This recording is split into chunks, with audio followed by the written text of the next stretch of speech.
Nightcap. Tonight's guests are Stephen King, perhaps America's best-known writer of horror fiction, author of such classics as Carrie, The Shining, Dance Macabre, and Creepshow, in the movie version of which he makes his acting debut as well. Tom Savini, an acclaimed actor in theater and film, is also a special effects giant, responsible for the technically superb makeup in Friday the 13th, Dawn of the Dead, and Creepshow. George Romero, director of Dawn of the Dead and Creepshow, whose early film Night of the Living Dead has become a cult classic, paving the way for many of the horror movies of the last 2 decades. She's slowly going crazy. Yeah. And she kills the landlord. From Dracula to Frankenstein to Hitchcock's The Psycho to The Night of the Living Dead and The Shining, the subject of horror has always fascinated the public. How come? We were 3 masters of modern horror. Perhaps we can find out why. Just to give us some idea of the horrifying things we're up against, we're going to show a clip of a film that all 3 of our guests collaborated on.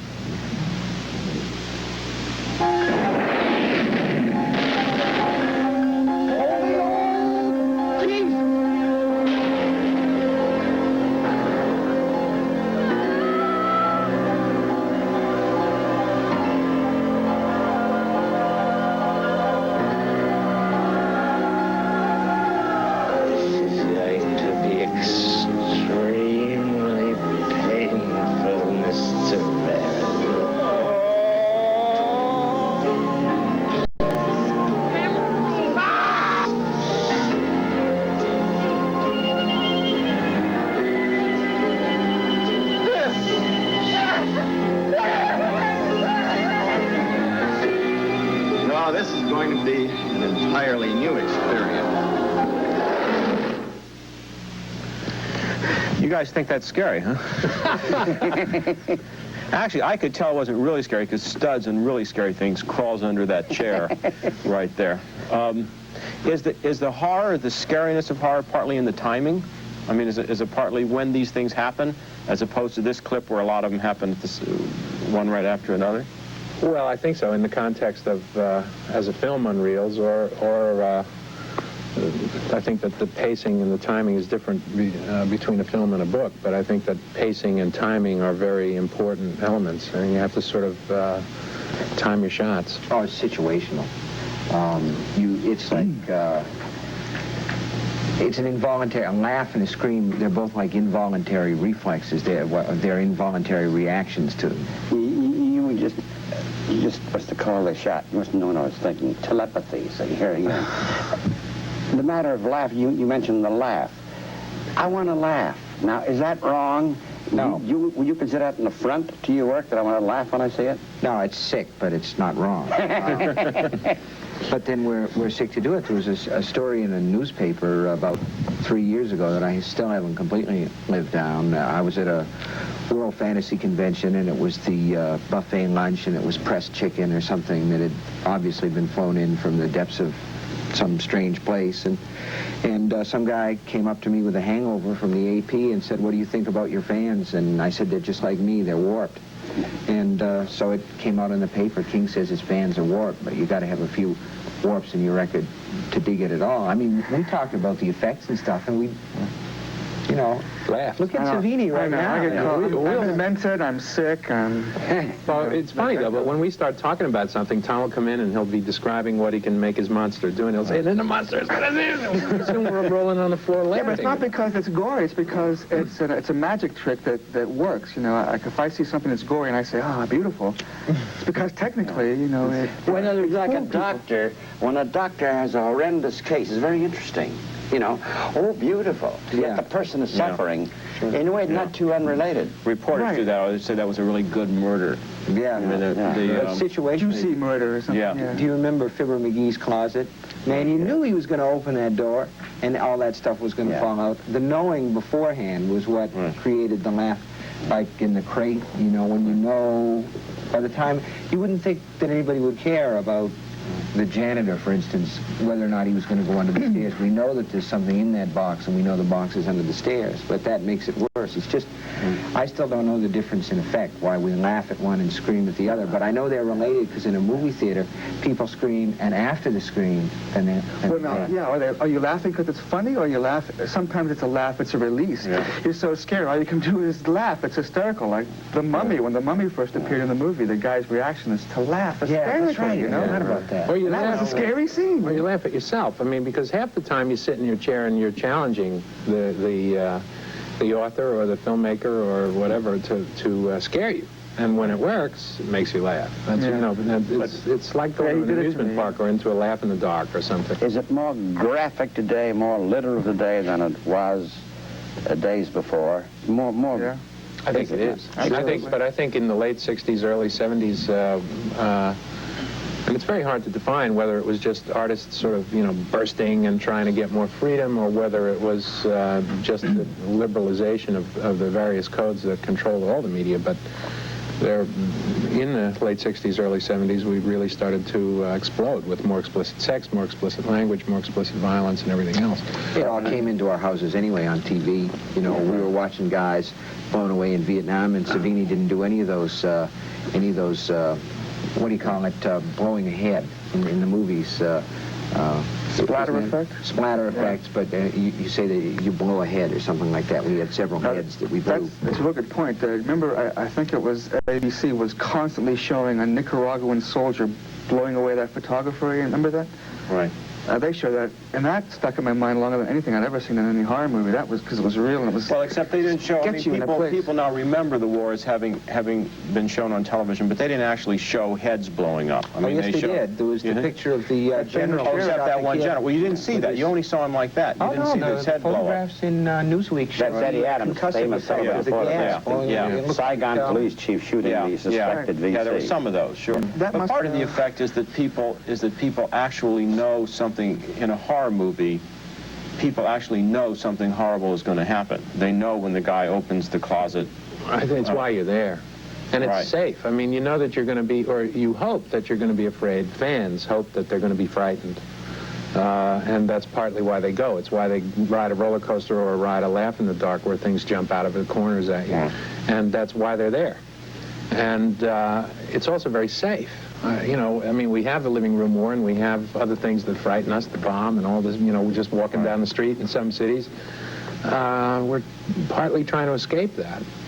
It's interesting to me that I know that George is right when he said that the technology followed the impulse to get more graphic, and the impulse to get more graphic came during the Vietnam War, and it didn't have anything to do with horror movies. They were American historical pageants that created, in a way, that created the rating system to begin with, that made the movie industry say, wait a minute, if you're going to show these effects, we've got to stagger things. Bonnie and Clyde was a Depression epic, graphic bloodshed, but the real first graphic bloodshed that we saw as Americans in our movie theaters was from Sam Peckinpah, and they were in Westerns. The Wild Bunch was actually, I would say that and Bonnie and Clyde were more responsible for the rating system than, say, a picture like Dawn of the Dead. Not Dawn, Night of the Living Dead, which was released unrated. Right. Because those were the first movies where instead of just a guy getting shot, we were all brought to think if a guy got shot, there was apparently a neat little hole, and it stayed in the body, right? And they'd fall down. So it wasn't neat, it was clean, murder. That's not ugly, you know. That was not really death. Yeah.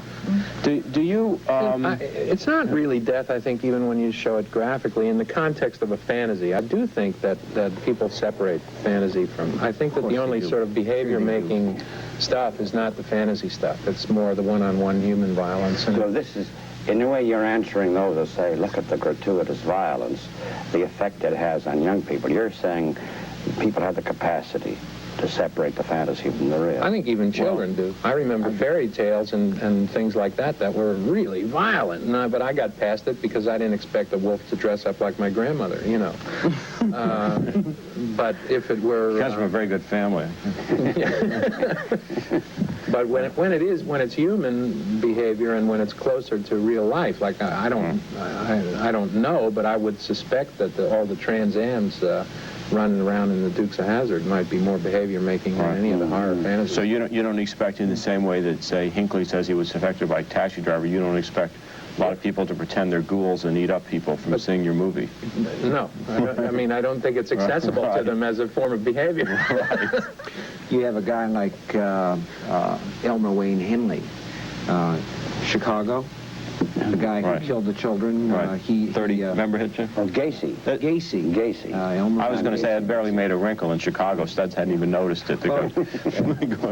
Far from, horror movies in that atmosphere, he was a clown, I think, for muscular dystrophy. There are photographs of him with Betty Ford and holding children and dressed up in his...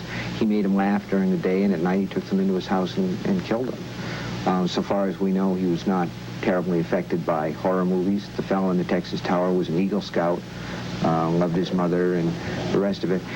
We've gotten so far down this road that we actually believe that people treat fiction as though it were fact, and historically nobody ever has. That guy in Texas might have been more affected by the Vietnam War than by horror films, because that is officially okay.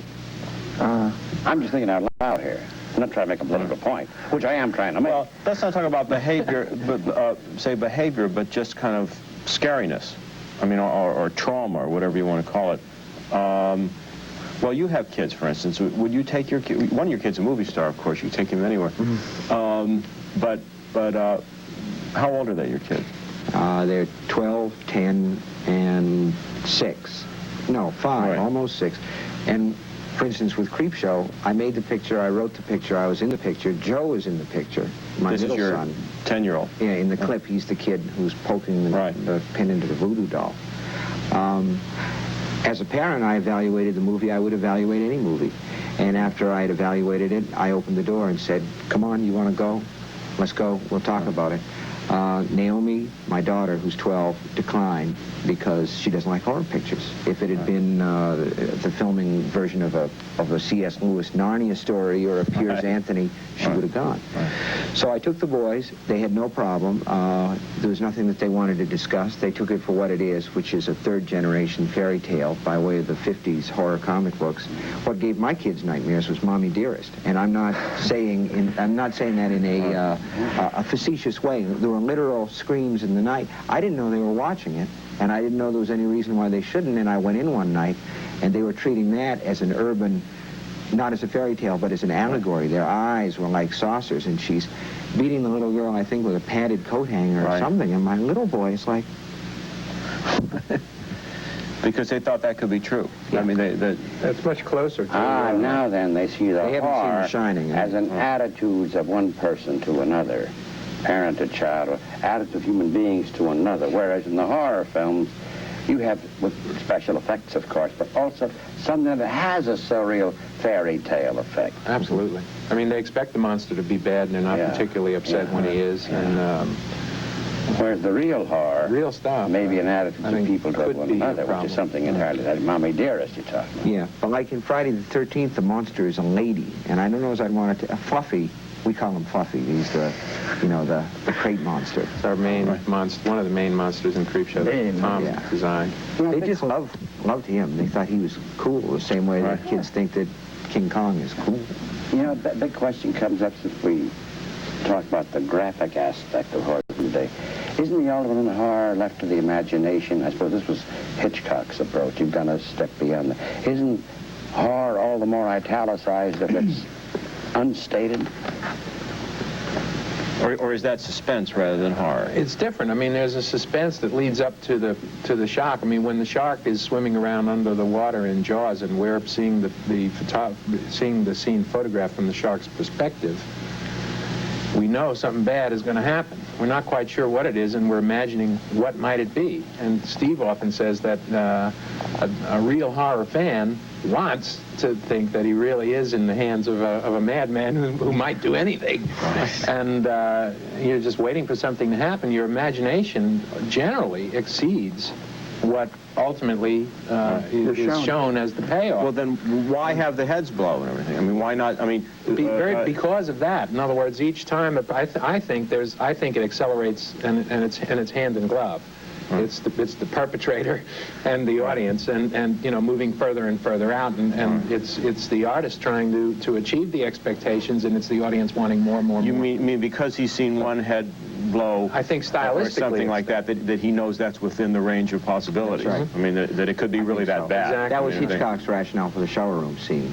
Right. In Psycho, he was asked to justify it, and he said, first he said, I justify it the same way that some French director had justified the first scene of Hiroshima, Mon Amour, where there are two people that are lying naked, and of course in America we wouldn't show that, although the shower room scene was shown in theaters, because Americans have no problem with blood or freight trains. It's love and flowers that we seem to have some problems with here.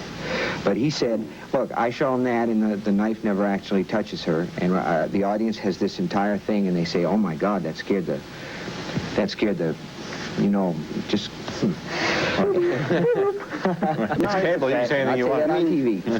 Take something out of you. Is that what you're trying to say? Yeah. Get the crap out of you. That's right. That stuff. Well, and So after that, everything else in the movie is fairly tame. It's just your imagination is so big. Well, except he got away without showing anything, basically. And what he showed was a little blood going down, that's you know, that's like saying that some artist in some magazine airbrushed the nipples. Right. The nipples are there. He showed enough.